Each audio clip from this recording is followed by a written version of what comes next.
For most of the last century, strategy was something you wrote. You analyzed the market. You chose a position. You built a plan. And then you executed against it.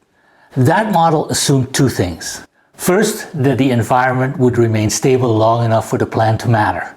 Second, that humans would be the primary agents of execution.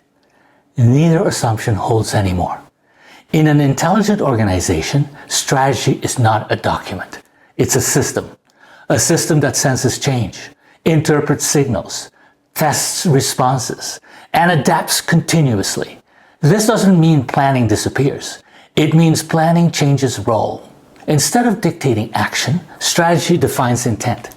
It establishes what the organization is trying to become, what it will prioritize, what trade-offs it is willing or unwilling to make. Then the system does work. Agents explore options. Products learn from usage. Marketing tests narratives. Operations adjust in real time.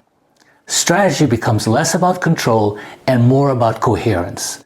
Organizations that struggle in this environment are those that cling to static plans. They experience every deviation as failure.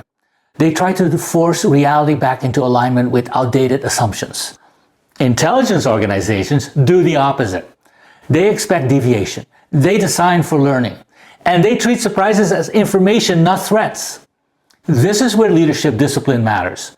A living strategy without clear boundaries becomes chaotic. Intent must be explicit. Constraints must be enforced. And learning must be directed.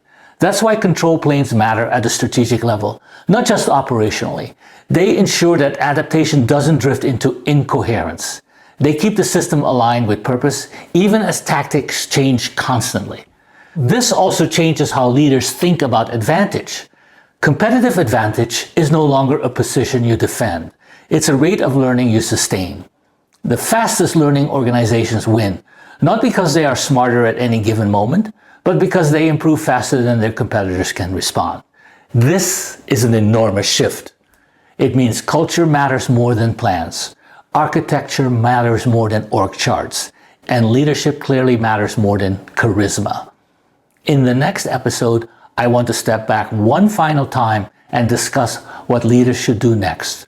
Not in theory, not in 5 years, but now. Because the shift is already underway, and the window to design for it intentionally is narrower than most people think.